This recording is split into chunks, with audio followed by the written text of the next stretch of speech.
حضرت ابو امامہ رضی اللہ تعالی عنہ روایت کرتے ہیں کہ رسول اللہ صلی اللہ علیہ وسلم نے فرمایا، علیکم بقیام اللیل فإنہ دأب الصالحین قبلکم وہو قربۃ لکم الی ربکم ومغفرۃ للسیئات ومنہاۃ عن الاثم۔ حضرت ابو امامہ رضی اللہ تعالی عنہ سے روایت ہے کہ رسول اللہ صلی اللہ علیہ وسلم نے فرمایا، تہجد ضرور پڑھا کرو کیونکہ وہ تم سے پہلے صالحین کی روش ہے۔ یعنی یہ نماز صرف امت مسلمہ کے لیے نہیں بلکہ ہم سے پہلے دیگر امتوں کے جو نیک لوگ گزرے ہیں ان کی روش بھی یہی ہے، اور تمہارے لیے اپنے رب کے قرب کا وسیلہ ہے۔ یعنی تہجد وسیلہ ہے کس کا؟ اللہ کا قرب حاصل کرنے کا، اور گناہوں کے مٹنے کا ذریعہ ہے، اور مزید گناہوں سے بچنے کا سبب ہے۔ یعنی پچھلے گناہوں کے صاف ہونے کا ذریعہ، نمبر 3 مزید گناہوں سے بچنے کی طاقت انسان کو نصیب ہوتی ہے اس کے ذریعے، یعنی گناہوں سے روک بنتا ہے۔ یہ روایت جو ہے ابن خزیمہ کی ہے۔ حضرت ابو ہریرہ رضی اللہ تعالی عنہ روایت کرتے ہیں کہ رسول اللہ صلی اللہ علیہ وسلم نے فرمایا، اس شخص پر اللہ کی رحمت ہو جو رات کو اٹھا، پھر نماز تہجد پڑھی، پھر اپنی بیوی کو جگایا، پھر اس نے نماز پڑھی، پھر اگر عورت غلبہ نیند کے باعث نہ جاگی تو اس کے منہ پہ پانی کے چھینٹے مارے، اور اس عورت پر بھی اللہ کی رحمت ہو جو رات کو اٹھی، نماز پڑھی، اپنے شوہر کو جگایا، پھر اس نے نماز پڑھی، پھر اگر شوہر نہ جاگا تو اس کے منہ پر پانی کے چھینٹے مارے۔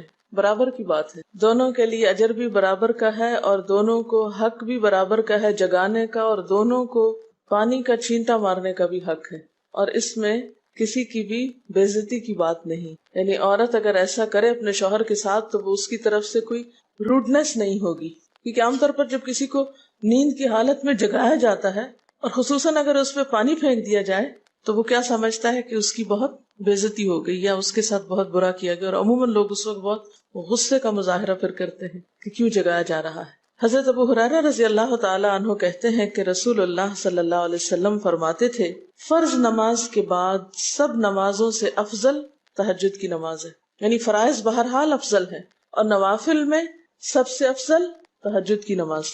رسول اللہ صلی اللہ علیہ وسلم نے فرمایا، جب انسان سوتا ہے تو شیطان اس کے سر کی گدی پر 3 گریں لگاتا ہے اور کہتا ہے کہ رات بڑی لمبی ہے، اس کو تھپکی دیتا ہے اور کہتا ہے لمبی رات ہے، ابھی سوئے رہو، ابھی ٹائم ہے، ٹھہر کے اٹھنا، یعنی اس کو سلائے رکھتا ہے۔ اگر وہ بیدار ہو کر اللہ کا ذکر کرے، یعنی آنکھ کھلے اور اللہ کا ذکر کو شروع کر دے تو ایک گرہ کھل جاتی، شیطان کے پھندے سے انسان آزاد ہونے لگتا ہے۔ اگر وضو کرے تو دوسری گرہ کھل جاتی، اگر نماز پڑھے تو تیسری گرہ کھل جاتی، اور وہ شادمان اور پاک نفس ہو کر صبح کرتا ہے۔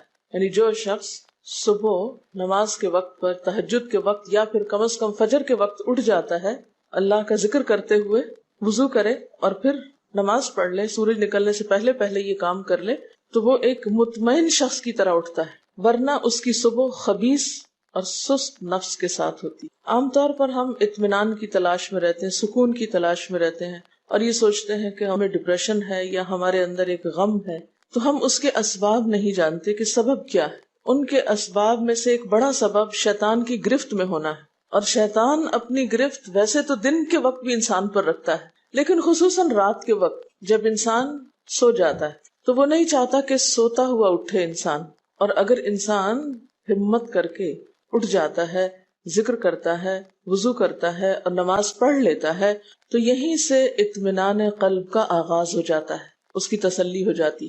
رسول اللہ صلی اللہ علیہ وسلم نے فرمایا، اللہ تعالیٰ ہر رات آسمان دنیا پر نزول فرماتے ہیں، یعنی زمین سے سب سے قریبی آسمان پر۔ جب 1/3 رات باقی رہ جاتی ہے تو فرماتے ہیں، ہے کوئی جو مجھے پکارے؟ اس وقت اللہ تعالیٰ بندوں کو پکارتے ہیں، ہے کوئی جو مجھے پکارے میں اس کی دعا قبول کروں، ہے کوئی جو مجھ سے مانگے میں اس کو دوں، ہے کوئی جو مجھ سے بخشش طلب کرے تو میں اس کو بخش دوں۔ گویا یہ وقت دعا کی قبولیت کا وقت ہے، انسان جو مانگے اس کو ملتا ہے، اور خصوصی طور پر بخشش کے طلب کرنے کا وقت، جیسے قرآن پاک میں آتا ہے وَبِالْأَسْحَارِ هُمْ يَسْتَغْفِرُونَ وَبِالْأَسْحَارِ هُمْ يَسْتَغْفِرُونَ، اور سحری کے وقت وہ استغفار کرتے ہیں۔ اب ہو سکتا ہے کہ آپ کہیں کہ نہیں، ہم نے تو زندگی میں کوئی خاص گناہ کیے ہی نہیں، اس لیے ہمیں تو بخشش کی ضرورت ہی نہیں۔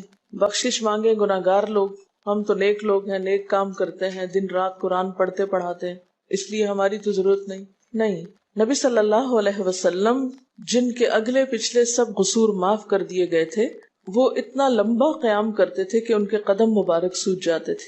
حضرت مغیرہ فرماتے ہیں رسول اللہ صلی اللہ علیہ وسلم نے اتنا لمبا قیام کیا رات کو کہ آپ کے پاؤں سوج گئے۔ آپ سے سوال کیا گیا کہ آپ اتنی مشقت کیوں کرتے ہیں، اپنے آپ کو اتنا کیوں تھکاتے ہیں، حالانکہ آپ کے تو سارے گناہ معاف کر دیے گئے۔ آپ نے فرمایا کیا میں اللہ کا شکر گزار بندہ نہ بنوں؟ یعنی صرف گناہوں کی بخشش ہی نہیں بلکہ نعمتوں پر شکر بھی واجب ہے۔ جہاں ایک طرف گناہوں کی بخشش انسان کے لیے اللہ کے قرب کے راستے ہموار کرتی ہے، وہاں اللہ تعالیٰ کا شکر ادا کرنا بندے کو اللہ کا قرب عطا کرتا ہے۔ اچھا، اب پہلی سنت میں آپ کو بتاؤں گی کہ اگر آپ تہجد کے وقت اٹھے ہیں تو سب سے پہلے آپ کیا پڑھیں گے۔ حضرت عائشہ رضی اللہ تعالی عنہا فرماتی ہیں کہ رسول اللہ صلی اللہ علیہ وسلم جب رات کو تہجد کے لیے اٹھتے تو یہ پڑھتے 10 بار اللہ اکبر، 10 بار الحمدللہ، 10 بار سبحان اللہ و بحمدہ، 10 بار سبحان الملک القدوس، 10 بار استغفر اللہ، 10 بار لا الہ الا اللہ، اور پھر 10 بار اللہم اعوذ بک من ضیق الدنیا و ضیق یوم القیامہ، میں تیری پناہ میں آتا ہوں دنیا کی تنگی سے اور قیامت کے دن کی تنگی سے۔ اللہم اعوذ بک من ضیق ضاد یہ قاف من ضیق الدنیا و ضیق یوم القیامہ، یہ بھی 10 بار۔ اور پھر فرماتے اللہم اغفر لی واہدنی وارزقنی وعافنی، پھر وضو کرتے اور تہجد شروع کرتے، یعنی یہ بھی وضو سے پہلے آپ پڑھ لیتے تھے۔ تو آپ کیا کر سکتے ہیں، جیسے آنکھ کھلی یا بستر پر لیٹے ہیں تو بعض اوقات ایسا ہوتا ہے نا کہ انسان سوچتا ہے اچھا ایک سائڈ پہ سو کے اتنے تھکے ہوئے ہوتے ہیں کہ آپ ایک دم نہیں اٹھ پاتے۔ حالانکہ آپ صلی اللہ علیہ وسلم کے نیند سے بیدار ہونے کا طریقہ کیا تھا کہ جب آپ اٹھتے تھے تو یکدم اٹھتے تھے، سستی کے مارے نہیں کہ کبھی ایک طرف لیٹ گئے پھر دوسری طرف سو گئے پھر دائیں طرف پھر بائیں طرف، نہیں، جب جاگنے کا وقت ہوتا تھا تو آپ فوراً اٹھ جاتے تھے۔ لیکن بسا اوقات ایسا ہوتا ہے کہ انسان تھکا ہوا ہوتا ہے، سائڈ بدل کے دوسری طرف کو ذرا لیٹتا ہے، تو یہ لیٹے لیٹے بھی آپ اذکار پڑھ سکتے ہیں، ٹھیک ہے؟ اور یہ سب آپ کو آتے ہی ہوں گے سوائے ایک وہ ذکر کے اللہم اعوذ بک من ضیق الدنیا و ضیق یوم القیامہ، اور ترتیب آپ یاد کر لیں اپنے بیڈ سائڈ ٹیبل پہ یا بیڈ پہ یا کہیں بھی، یہ نوٹس کسی پین کے ساتھ لکھ کے لگا دیں، چپکا دیں، اور جب یاد ہو جائے تو پھر اتار دیں، جب عادت بن جائے تو ہٹا دیں وہاں سے، ٹھیک ہے؟ جتنے دن عادت نہیں بنتی اتنے دن اپنے یادداشت کے لیے رکھ لیں۔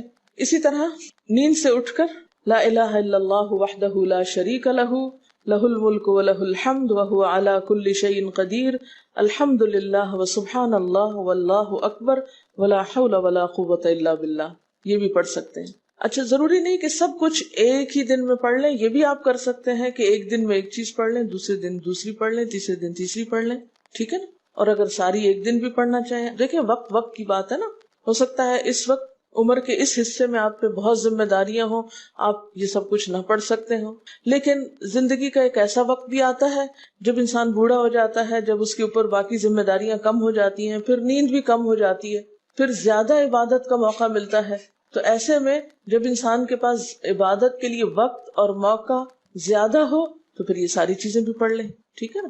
پھر اسی طرح یعنی یہ جو روایت ہے کہ جس میں آپ صلی اللہ علیہ وسلم نے فرمایا جو شخص نیند سے جاگے، اور یہ تہجد کے وقت ہی نہیں، اگر فجر کے لیے بھی آپ اٹھ رہے ہیں تو یہ دعا پڑھ سکتے ہیں، لا الہ الا اللہ وحدہ لا شریک لہ، اور پھر الحمدللہ وسبحان اللہ واللہ اکبر ولا حول ولا قوۃ الا باللہ، پھر کہے اللہم اغفر لی، پھر کیا پڑھے اللہم اغفر لی، یا کوئی اور دعا کرے تو قبول ہوگی، اور اگر وضو کر کے نماز پڑھے تو وہ بھی قبول کی جائے گی۔ صبح اٹھتے ہی اللہ کی تعریف، اور آپ کو معلوم ہے کہ یہ جو چوتھا کلمہ ہے نا لا الہ الا اللہ وحدہ، اس کو دعا بھی کہا گیا، حالانکہ اس میں صرف اللہ تعالیٰ کی حمد و ثنا ہے، اور یہ یوم عرفہ کی دعا ہے۔ حدیث میں آتا ہے کہ مجھے اور مجھ سے پہلے انبیاء کو اس دن کی جو بہترین دعا سکھائی گئی، یعنی یوم عرفہ کی دعا، وہ لا الہ الا اللہ وحدہ لا شریک لہ، حالانکہ اس میں مانگنے کی تو کوئی چیز ہی نہیں، صرف اللہ کی حمد و ثنا ہے۔ جیسے حضرت ایوب علیہ السلام نے کہا تھا انی مسنی الضر وانت ارحم الراحمین، مانگا کچھ نہیں،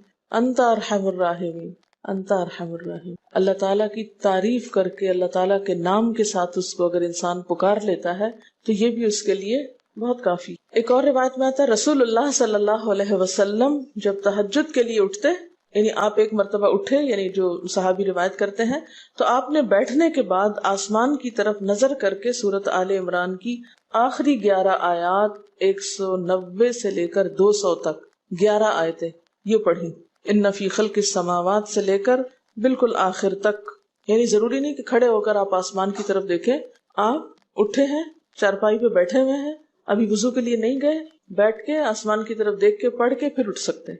اب اس میں آپ دیکھیں نا کہ انسانی نفس کی بھی ایک رعایت ہو جاتی ہے. لیٹے لیٹے آپ نے ایک ذکر پڑھ لیا، بیٹھ کے آپ نے دوسرا پڑھ لیا، پھر آپ وضو کو چلے گئے، تو اس میں وہ جو ایک طبیعت کی کسل مندی ہوتی ہے وہ بھی ساتھ ساتھ اللہ کے ذکر سے دور ہوتی جاتی ہے، اور ایک سٹیپ کے بعد دوسرا سٹیپ لینا بھی آسان ہو جاتا ہے. اچھا، اس میں آپ دیکھیں حکمت کیا ہے کہ آپ صلی اللہ علیہ وسلم نے کیا فرمایا کہ آسمان کی طرف دیکھ کے پڑھا جائے تاکہ اچھی طرح آنکھیں کھل جائیں.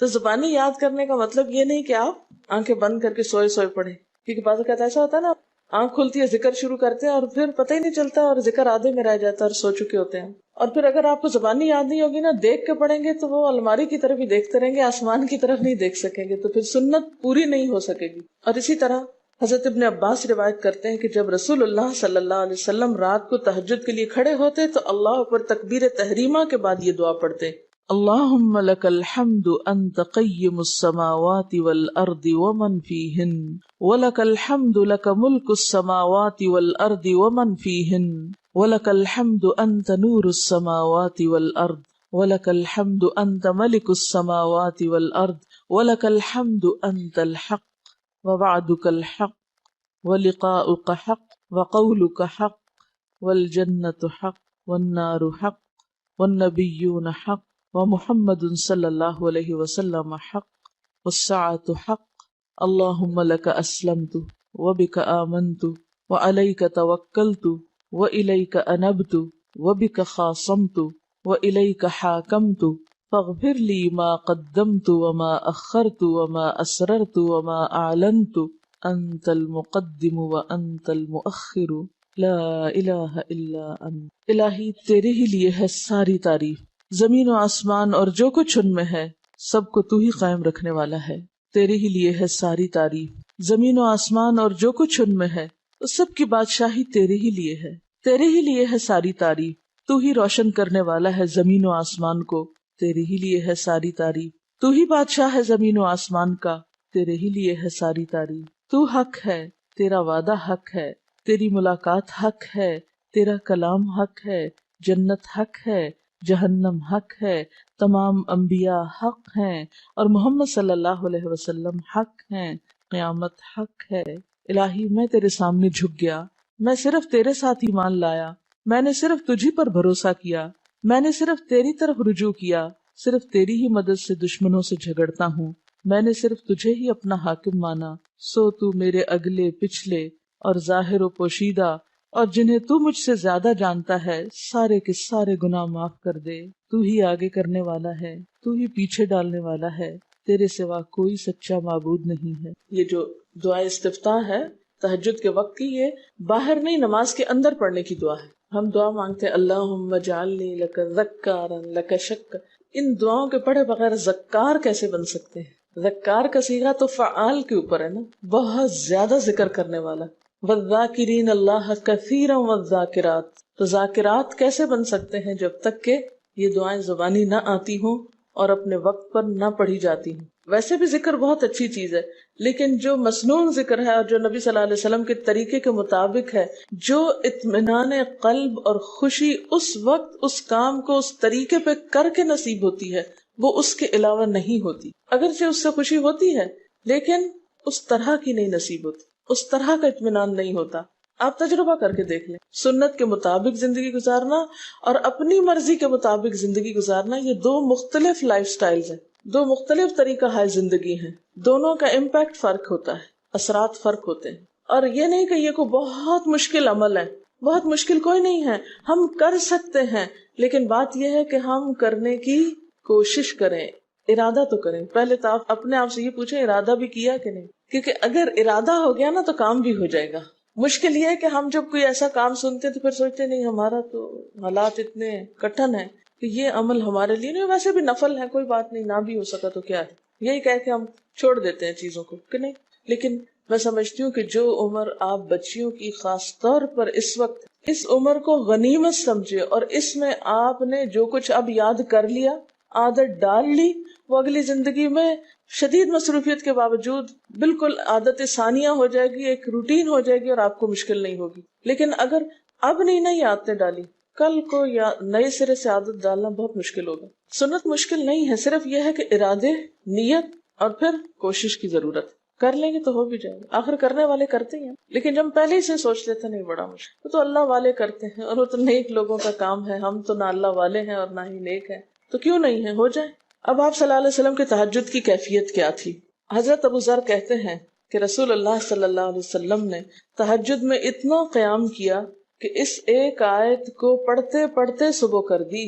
ایک آیت پڑھتے پڑھتے صبح کر دی. کون سی آیت تھی وہ؟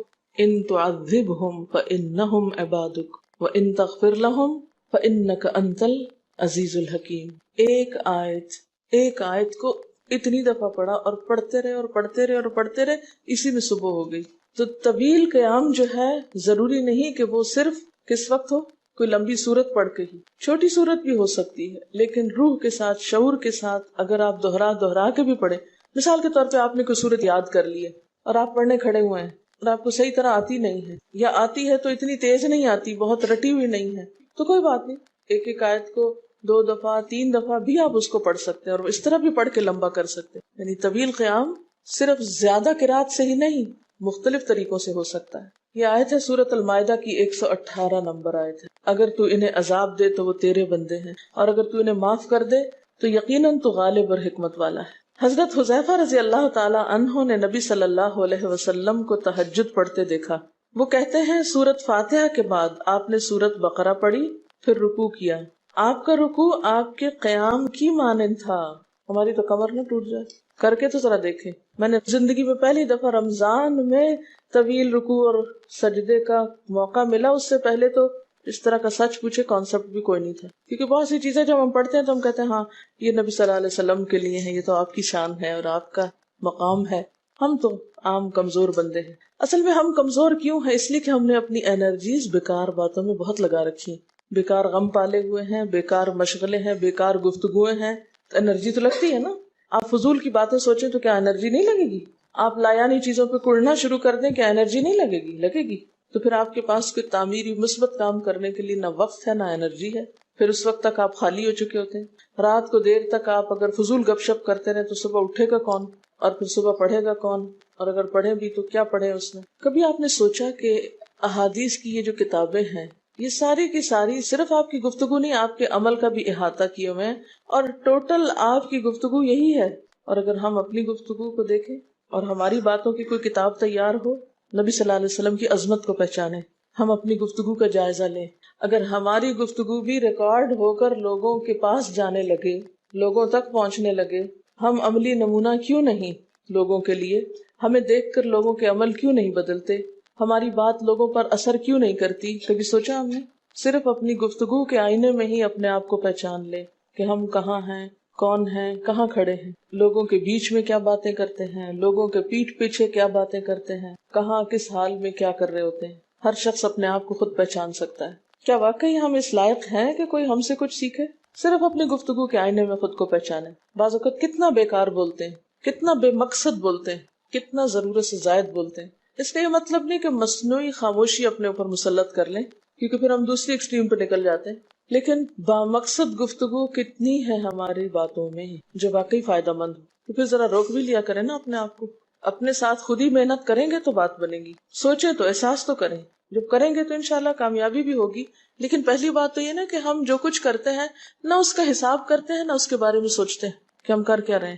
ہمیں نیکی نہ کرنے کا موقع یا ہمارے نیکی نہ کرنے کا ایک سبب اور ایک بڑی وجہ ہماری انرجیز کا بیکار چیزوں میں استعمال ہونا ہے، فضول کی سیاست میں ملوث ہونا ہے. اپنی ذمہ داریوں کا ہمیں ہوش نہیں ہوتا، دوسروں کے کاموں میں مداخلت خوب سوچتی ہے. خود کیا کر رہے ہیں اس کا کچھ پتہ نہیں، دوسرے کیا کر رہے ہیں اس سے بہت دلچسپی، یا کیا نہیں کر رہے. بہت سے لوگ، بہت سی خواتین کمر درد کی شکایت کرتے ہیں، اور اس کی ایک بڑی وجہ نمبر 1 رکوع کا صحیح پوزیشن پہ نہ ہونا ہے، اور نمبر 2 اس پوزیشن پہ کوئی ایکسرسائز نہیں ہماری ہوتی. یہ بتا رہی ہے کہ کسی کی کمر میں درد تھا اور ٹھیک نہیں ہوتا تھا کسی چیز سے، تو ڈاکٹر نے ان کو یہ مشورہ کیا کہ طویل رکوع اور طویل سجدے کریں، بیسٹ ایکسرسائز ہے، کر کے تو دیکھیں۔ اور اس میں آپ دیکھیے کہ صحیح پوزیشن پہ لائیں، بالکل اسٹریٹ رکھیں گردن اور کمر کو، پیٹھ اور گردن ایک لائن میں آنی چاہیے۔ بہت سے لوگ یوں ٹیڑھی کرتے، یوں کر کے بس کرتے، یہ غلط پوزیشن ہے، اس سے تو اور بیمار ہو سکتے ہیں۔ کئی لوگ سر پھینک دیتے ہیں نیچے کو، یہ بھی غلط پوزیشن ہے، اس سے بھی کام خراب ہوتا ہے۔ اگر آپ صحیح پوزیشن پہ رکوع لمبا کریں تو یقینی طور پہ کمر درد کا علاج ہے۔ تو پٹھے مضبوط ہوتے ہیں نا کمر کے، آپ اس کو روک کے رکھے ہوتے ہیں ایک سیدھی لائن میں۔ 2 فیٹ کے درمیان کا فاصلہ بھی بہت معتدل رکھیں، نہ تو بہت قریب رکھیں اور نہ بہت کھلا رکھیں، بالکل معتدل، جس میں آپ آرام سے سکون سے کھڑے ہو سکیں اور آپ کا بیلنس قائم رہے۔ بیلنس کو قائم کرنا بے حد ضروری، ٹھیک ہے۔ حضرت حذیفہ نے نبی صلی اللہ علیہ وسلم کو تہجد پڑھتے دیکھا۔ وہ کہتے ہیں کہ سورۃ فاتحہ کے بعد آپ نے سورۃ بقرہ پڑھی، پھر رکوع کیا۔ آپ کا رکوع آپ کے قیام کی مانند تھا، یعنی جتنا لمبا قیام تھا اسی طرح رکوع تھا۔ پھر آپ نے رکوع سے سر اٹھایا اور کھڑے ہو گئے، اور آپ کا قوما یعنی رکوع کے بعد اٹھنے کا وقت بھی کافی طویل تھا۔ ہم تو بعض اوقات اٹھ کے کھڑے نہیں ہوتے کہ نیچے چلے جاتے ہیں، تو وہ بھی طویل تھا۔ صرف 2 رکعتیں بھی آپ ایسی پڑھ لینا کافی، اگر عام دنوں میں نہ پڑھی جائے تو ویکینڈ پہ پڑھ لیں۔ ہمارا تو ویکینڈ پہ لمبا سونے کا پروگرام ہوتا ہے نا، تو چلے دوبارہ سو جائیں، لیکن ہفتے میں 1 دفعہ کر لیں، اگر روز نہیں بھی کر سکتے 2 دفعہ کر لیں، ٹوائس اے ویک کر لیں۔ پھر آپ کا سجدہ آپ کے قومے کی مانند تھا، یعنی جتنا آپ کھڑے ہوئے تھے اتنا آپ پھر سجدہ کیا۔ آپ دونوں سجدوں کے درمیان اپنے سجدے کی مانند بیٹھے تھے، یعنی 2 سجدوں کے بیچ میں بھی آپ اتنی دیر بیٹھے جتنی دیر آپ نے سجدہ کیا تھا۔ پس آپ نے 4 رکعتوں میں سورۃ بقرہ، آل عمران، نساء اور المائدہ پڑھی۔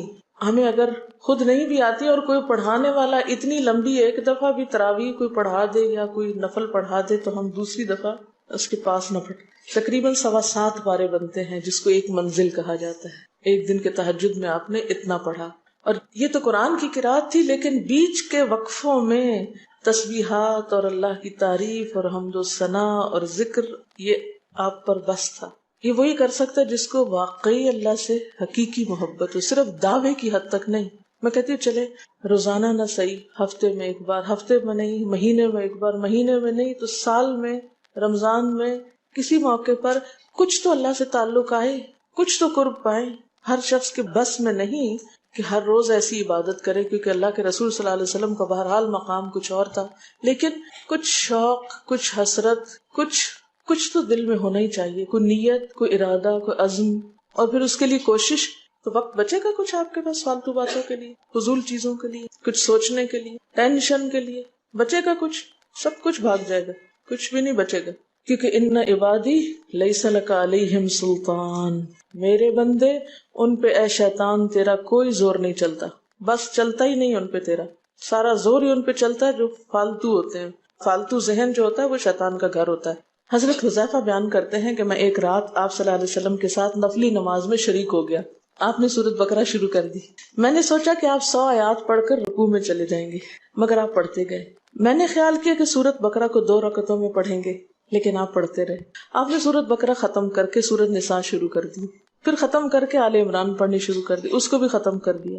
آپ نہایت آہستگی سے پڑھتے جاتے تھے۔ جب ایسی آیت تلاوت کرتے جس میں سبحان اللہ کہنے کا حکم ہوتا ہے، جیسے سبح بحمد ربی جیسے مثال کے طور پر، تو سبحان اللہ کہتے۔ اگر کچھ مانگنے کا ذکر ہوتا تو سوال کرتے، اگر پناہ مانگنے کا ذکر ہوتا تو اعوذ باللہ پڑھتے۔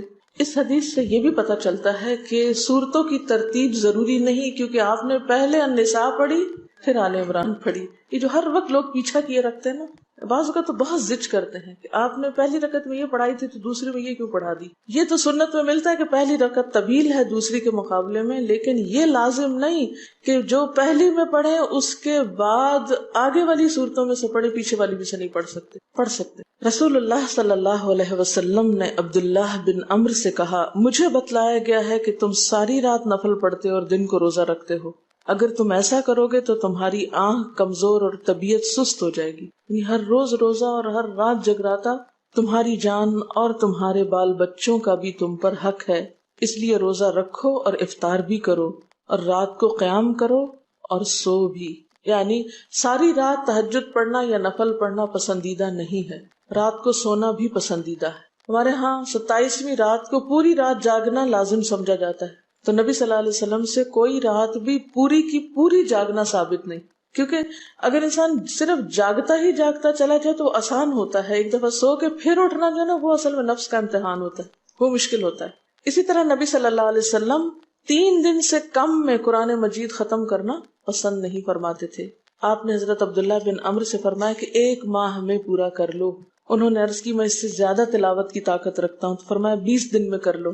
ان کا میں اس سے زیادہ کی طاقت رکھتا ہوں، فرمایا 7 دن میں ختم کر لیا کرو، اس سے زیادہ کی اجازت نہیں، یعنی وہ ایک منزل کر کے۔ صحابہ کرام چونکہ اس زمانے میں مصحف اس طرح تھوڑی چھپے ہوئے تھے کہ کتابوں کی شکل میں ہوں، جو قرآن تھا لوگوں کے سینوں میں تھا، یاد کیے ہوئے تھے، اور وہ یاد کیا ہوا کہیں صبح کے وقت الگ بیٹھ کے نہیں پڑھا کرتے تھے، وہ کہاں پڑھتے تھے؟ تہجد میں نماز کے اندر پڑھا کرتے تھے۔ اب یہ تو ہم لوگوں کی مشکل ہوگی نا کہ ہمیں آتا کچھ نہیں زبانی، تو پھر ہم دیکھ کے پڑھتے ہیں تو نماز میں پھر وہ مشکل ہوتا ہے تو الگ رکھ کے پھر اس کو پڑھ رہے ہوتے ہیں، ٹھیک ہے۔ لیکن زیادہ بہترین پڑھنا نماز کے اندر کا پڑھنا ہے، اگرچہ دیکھ کے پڑھنے کی اس میں بھی اجازت ہے، لیکن ان کی چونکہ شدید حرص تھی حضرت عبداللہ بن عمرو کی، تو آپ نے ان کو 3 دن کی پھر اجازت دے دی تھی، اور آپ نے فرمایا کہ اس شخص کو قرآن کی کچھ سمجھ نہیں ہو سکتی جو 3 سے بھی کم دن میں قرآن پڑھے۔ نبی صلی اللہ علیہ وسلم نے فرمایا جو شخص رات کے نوافل میں 200 آیات تلاوت کرتا ہے وہ اطاعت گزار مخلص لوگوں میں شمار ہوتا ہے۔ انہ من عبادنا المخلصین، وہ آتا ہے نا قرآن پاک میں انبیاء کی صفت میں سے۔ تو جو شخص رات کو نماز میں یعنی نفل میں 200 آیات تک تلاوت کرتا ہے وہ اطاعت گزار مخلص بندوں میں شمار ہوتا ہے۔ اور سنن دارمی میں واضح طور پر آتا ہے کہ نبی صلی اللہ علیہ وسلم ساری رات نوافل نہیں پڑھا کرتے تھے،